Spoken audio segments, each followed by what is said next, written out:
be taking that.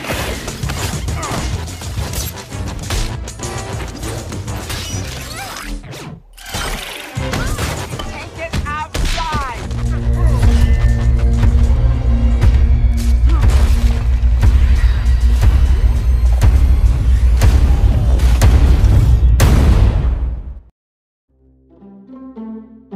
Hai, Pintu Kartel di sini.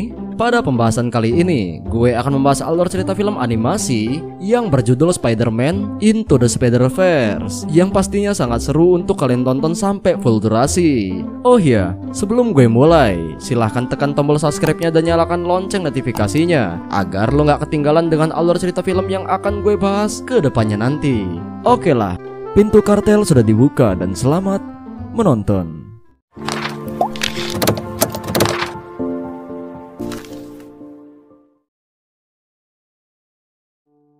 Pada awal film diperlihatkan seorang anak muda yang bernama Miles Morales yang sedang santuy di kamarnya dengan iringan musik favoritnya dan seperti biasa menggambar grafiti di sebuah buku. Ketika itu dia dikagetkan dengan suara ayahnya dari luar yang memanggilnya untuk mempersiapkan semua barang-barang yang harus dibawa untuk ke sekolah. Saat itu Miles langsung bergegas ngerapihin barang bawaannya. Di sini sang ayah yang juga seorang polisi sempat mengajak Miles untuk berangkat bareng, tetapi Miles menolaknya dan akhirnya dia berangkat sendirian. Di perjalanan ke kampus, Miles terjatuh karena sepatunya belum diikat. Karena melihat Miles yang terjatuh, dia pun sekarang diantar oleh sang ayah. Saat itu ada sebuah berita di TV mengenai Spider-Man. Dan dari dalam mobil, ayah Miles juga bilang kalau dia nggak suka dengan si manusia laba-laba itu karena Spider-Man bertingkah sesukanya dan bersembunyi di balik topeng. Singkat waktu sesampainya di sekolah, mereka sempat berdebat mengenai Miles yang nggak suka dengan sekolah barunya ini. Dan ayahnya juga tidak ingin kalau Miles seperti pamannya yang punya jalannya sendiri dan menolak menjadi pria berseragam seperti ayahnya. Miles yang nggak mau debatnya semakin panjang, dia pun langsung keluar dari mobil ayahnya itu. Ketika itu sang ayah mengucapkan kalau dirinya sayang kepada Miles. Namun Miles tidak membalasnya dan mencoba segera pergi ke gedung kampus. Saat itu ayahnya justru pakai speaker dari mobilnya dan dengan tegas menyuruh Miles berkata kalau dia juga sayang dengan ayahnya. Lantas dengan terpaksa Miles pun mengucapkan kalimat itu di antara teman-temannya dan membuat dirinya ditertawakan oleh teman-temannya itu.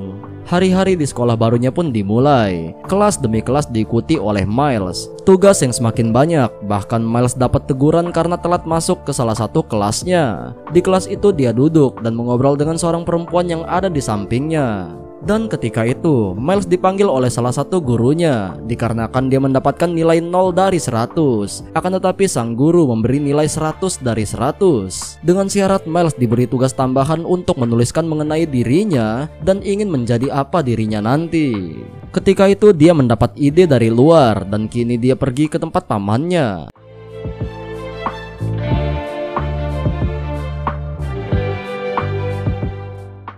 Dan sampailah dia di rumah pamannya yang bernama Aaron. Di rumah sang paman dia lebih bisa mengekspresikan dirinya dan menceritakan kalau dia habis berkenalan dengan seorang perempuan di sekolahnya itu. Namun sayangnya Miles nggak sempet tahu siapa nama perempuan itu.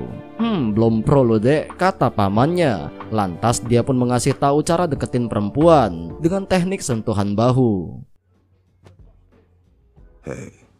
Saat itu paman Aaron melihat grafiti di buku yang dipegang oleh Miles. Kemudian paman Aaron mengajak Miles ke sebuah tempat yang sepi. Paman Aaron memberinya sebuah pilok dan menyuruhnya menggambar grafiti di tembok. Lantas jadilah grafiti yang dibuatnya.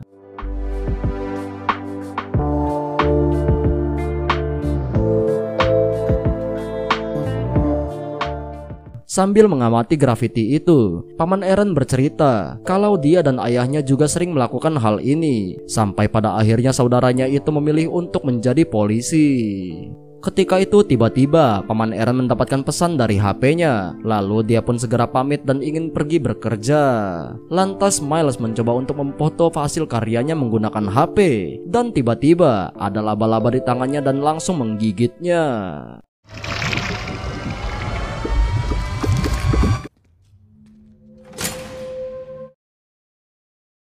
Singkat waktu, Miles sudah kembali ke kamar bareng teman satu kamarnya. Dan keesokan harinya, di saat Miles ingin memakai celana, loh kok celananya ngegantung dan kekecilan. Miles berpikir kalau dia sedang puber dan bertambah tinggi dalam semalam. Ketika di sekolah, dia pun heran karena suara di isi kepalanya bisa didengar dengan sangat jelas. Dan akhirnya, dia nggak sengaja nabrak perempuan yang dikenal di kelas sebelumnya. Lantas Miles pun memperkenalkan diri, dan perempuan itu berkata kalau namanya adalah Gwanda. Miles juga memberanikan diri untuk mencoba teknik sentuhan bahu yang diajarkan oleh pamannya.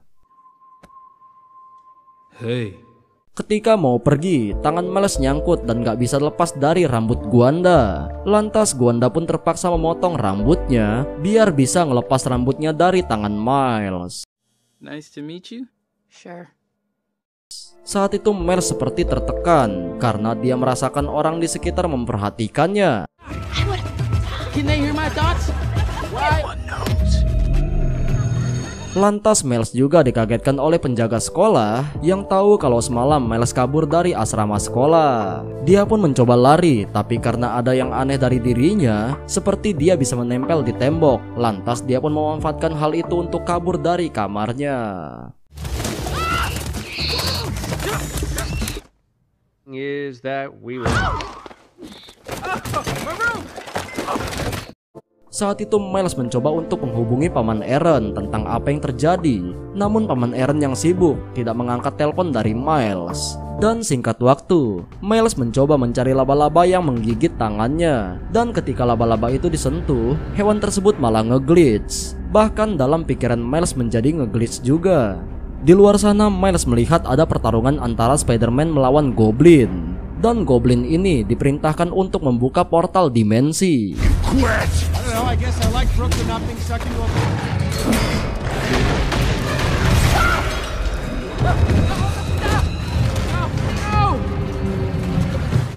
Di tengah pertarungan, sang Spider-Man melihat ada Miles yang terjatuh. Lantas ketika diselamatkan, keduanya pun mengobrol dan insting laba-laba dari keduanya pun bereaksi. Di sini Spider-Man sadar kalau Miles juga adalah manusia laba-laba seperti dirinya. Dan dia berjanji akan ngajarin Miles cara untuk mengendalikan kekuatannya. Lantas Spider-Man pun kembali untuk ngeberhentiin mesin dimensinya itu. Dari arah samping, Spider-Man mendapatkan serangan dari musuh barunya, yaitu si Prowler, yang membuat Spider-Man pun digebukin sama Goblin dan Prowler. Are you mad at me? I feel like you're mad.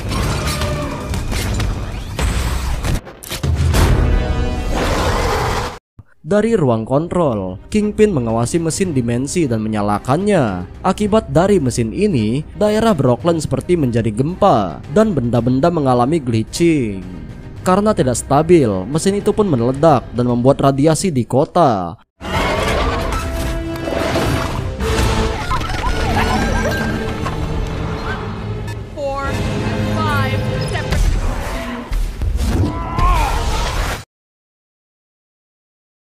Saat itu Miles dititipi sebuah guber untuk menghentikan collider mesin ini. Spider-Man pun menyuruh Miles untuk ngumpet karena mendengar Kingpin dan anak buahnya pun sudah mendekat. Namun sayangnya, Spider-Man pun harus tewas di tangan Kingpin. Miles yang bersembunyi, dia pun ketahuan, lalu dikejar oleh Prowler. Beruntung bagi Miles karena dia berhasil kabur dari kejaran Prowler.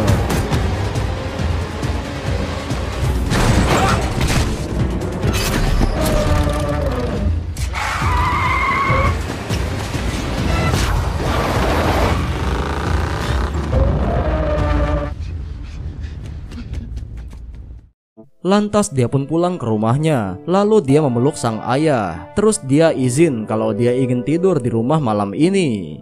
Dan insting sang ibu yang tahu kalau dia lagi ada masalah, ibunya pun langsung menghampiri Miles dan berkata kalau keluarga mereka nggak akan kabur dari masalah. Saat itu berita di TV juga mengabarkan kalau Peter Parker sang Spider-Man sudah tewas akibat gempa yang menimpa Brooklyn. Keesokan paginya, Miles berbelanja pakaian Spider-Man untuk menghadiri pemakaman sang superhero. We are all Spider-Man. Think about Peter. Is that he made it. They're counting on me. Probably not you. Setelah itu Miles mencoba menaiki sebuah gedung untuk belajar berayun dengan jaringnya. Namun ya dia lagi-lagi gagal dan harus terjatuh dari gedung itu.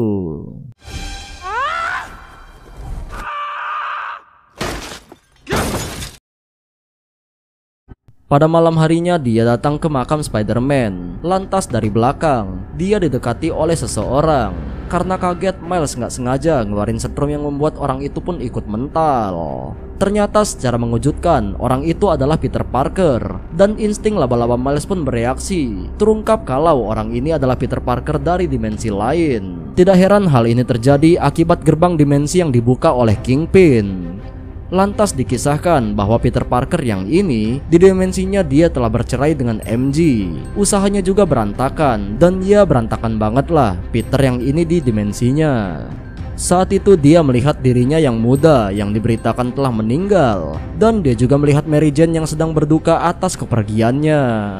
Lalu tak lama, tiba-tiba di pemakaman ada polisi yang mendekat karena melihat ada aktivitas di makam pahlawan. Lantas terjadilah kejar-kejaran antara polisi dan dua Spider-Man ini.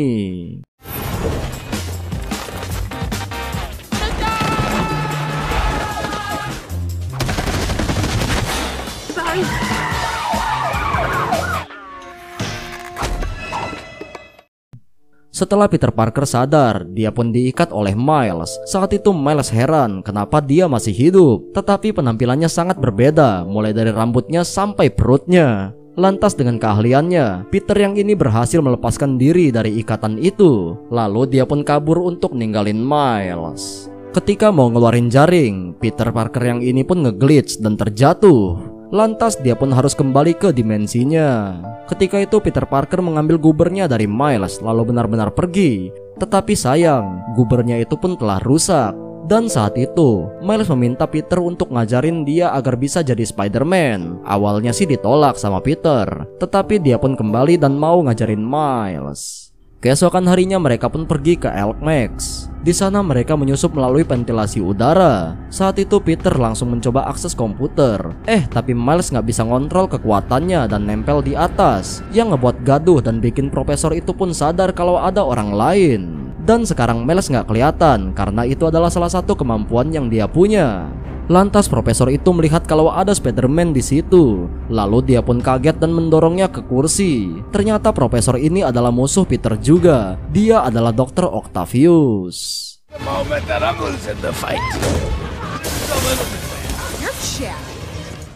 Di sini Peter akan melawan Dr. Octavius, sedangkan Miles berlari untuk membawa CPU sang dokter. Di pelariannya, Miles nggak sengaja nabrak orang dan orang itu adalah Gwanda. Lantas mereka pun berhasil keluar dari Alchemax. Sekarang yang mengejar mereka semakin banyak. Peter pun kabur dengan cara menggantung diri dari pohon ke pohon. Sementara Miles malah lari kalang kabut karena dia nggak bisa ngontrol kekuatannya. Dan pada akhirnya Miles bisa ngeluarin jaring dan sedikit mengontrol kekuatannya pas dikejar oleh Dr. Octavius.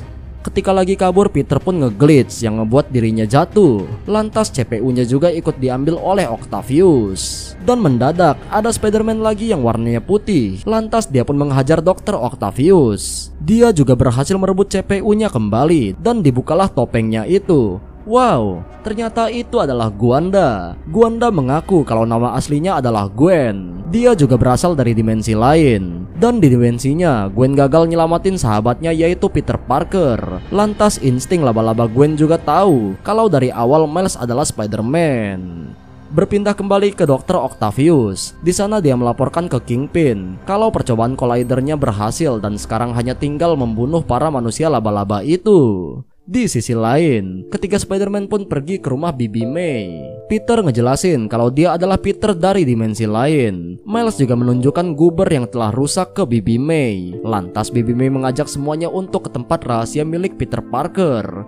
Sesampai di sana terlihat tempat itu banyak sekali kostum Spider-Man. Di sini Peter melihat foto MJ dan dia merindukannya. Bibi May pun menjelaskan tentang musuh-musuh Spider-Man dan dia juga nunjukin pasukan yang lainnya. Lantas ketika itu, insting laba-laba mereka pun bereaksi lagi. Dan wow, ada Spider-Man Noir di situ. Ada juga Penny Parker, yaitu Spider-Man ala anime gitu. Dan terakhir, ada Spider-Man Babi alias Peter Parker. Ya makin aneh dan banyak aja nih Spider-Man-nya. Saat itu mereka semua pindah dimensi bersamaan dengan mesin dimensi yang waktu itu meledak. Ketika itu Miles ingin mengembalikan semuanya ke dimensi masing-masing menggunakan collider milik Kingpin. Tetapi karena Miles belum lancar mengontrol kekuatannya, Gwen dan yang lainnya pun meragukan kalau Miles nggak akan bisa nganterin mereka pulang ke dimensinya. Saat itu Miles dengan kekuatan tak terlihatnya meninggalkan para laba-laba yang lainnya. Dan dia pun pergi ke rumah Paman Eren untuk menenangkan diri. Dia pun menuliskan surat untuk Paman Eren. Dan tiba-tiba dari arah jendela mendadak datanglah Prowler yang masuk mendekati Miles. Saat itu Miles bersembunyi dengan kekuatan yang tak terlihatnya. Dan saat itu secara mengejutkan kalau dia melihat di balik topeng Prowler adalah Paman Eren. Lantas Miles yang kaget mencoba untuk pergi.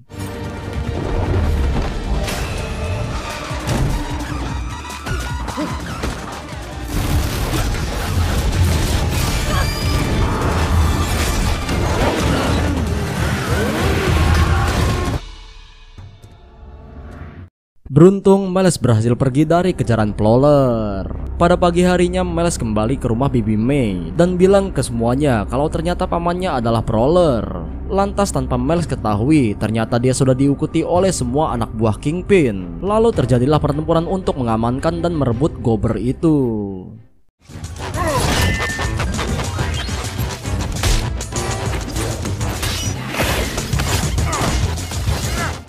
Di sini Miles yang berhasil merebut Gobbernya langsung didatangi oleh Prowler. Ketika itu Jeff yang mendapat laporan terjadi pertarungan Spider-Man, dia pun langsung pergi ke tempat tersebut. Di atas genteng, Miles yang ketangkep oleh Prowler, dia pun langsung membuka topengnya. Begitu juga dengan Prowler alias Paman Eren. Dikarenakan Prowler yang mundur dan gak jadi ngebunuh Miles, dia malah ditembak sama Kingpin dari bawah. What are you waiting for? Finish it.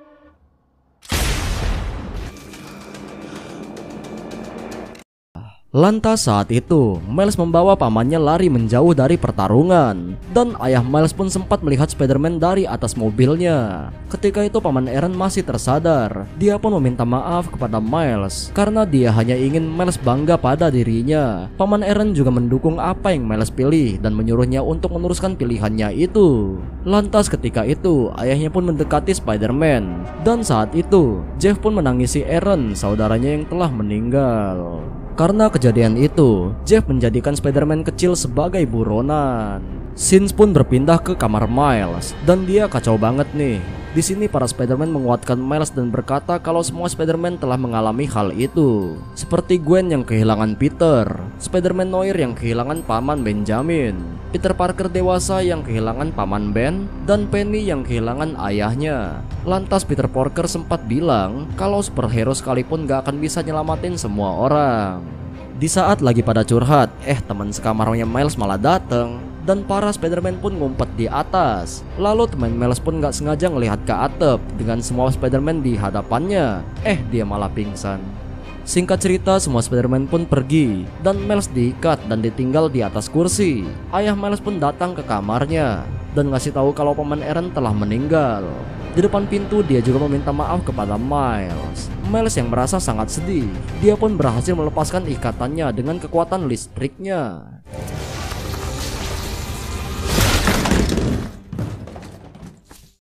Lantas dia pun pergi ke rumah Bibi May dan mengambil salah satu pakaian Spider-Man-nya. Di sana Miles merubah warna seragamnya menjadi hitam menggunakan pilok. Bibi May juga nggak lupa ngasih alat pelontar jaring ke Miles. Lantas Spider-Man yang dipimpin oleh Peter pergi ke gedung Kingpin. Terlihat di sana lagi ada acara menghargai Spider-Man yang telah meninggal. Dan saat itu mereka menyamar menjadi pelayan. Peter juga melihat ada MJ di sana dan mengajaknya ngobrol. MJ yang tahu kalau Peter sudah meninggal, dia nggak sadar kalau itu juga adalah Peter.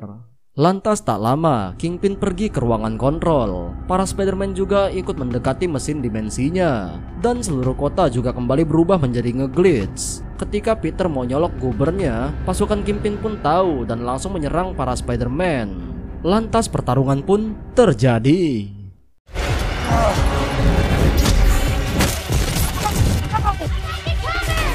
Peter yang mau dibunuh oleh Dr. Octavius berhasil digagalkan oleh Miles dengan mode invisible-nya.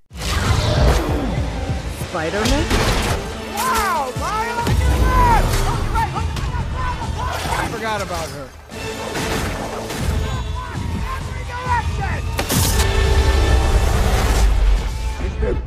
Di sisi lain, Jeff sedang mengevakuasi orang yang ada di dalam gedung. Sementara itu, arena pertarungan semakin rame karena gedung-gedung kota mulai bermunculan. Noir, Poker, dan Penny berhasil ngalahin lawan-lawan mereka.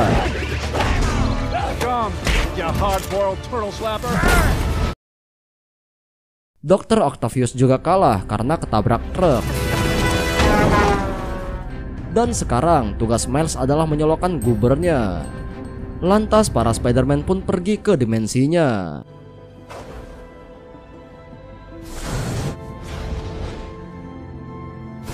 Ketika Peter ingin loncat, Kingpin datang dari belakang. Awalnya Peter berencana untuk melawan Kingpin, tetapi Miles gak mau itu terjadi. Dia pun menendang Peter untuk kembali ke dimensinya. Setelah semuanya selesai, dia harus melawan Kingpin lalu matiin mesinnya. Dan baku hantam pun terjadi.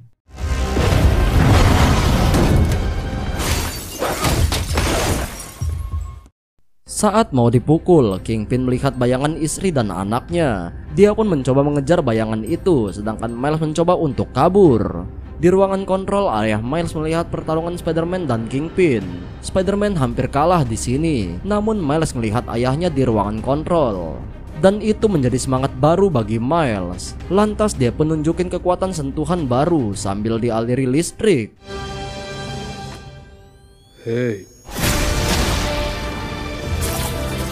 Dan hal itu membuat Kingpin mental dan terlempar ke tembok untuk mematikan mesinnya itu. Dan ya, dia pun berhasil. Mesin itu pun meledak dan kota-kota yang tadinya nge-glitch kini kembali normal. Jeff menangkap anak buah Kingpin. Jeff juga dapat telepon dari sang anak yang secara bersamaan tiba-tiba Spider-Man juga muncul di hadapan Jeff. Setelah itu Spider-Man memberikan hadiah kepada Jeff tepat di belakangnya. Dan kini Spider-Man baru pun mendapat sambutan dari warga kota. Dia juga mendapat nilai baik di kelasnya. Dan yang terpenting, kedekatannya dengan sang ayah pun kembali lagi. Dan film pun berakhir. Begitulah alur cerita film ini gue bahas. Gimana? Seru kan film Spider-Man dalam bentuk animasi ini? Jadi buat kalian yang suka dengan film animasi seperti ini, silakan tekan tombol subscribe-nya dan nyalakan lonceng notifikasinya. Terakhir dari gue, Pojok Kartel di sini. See you in the next film.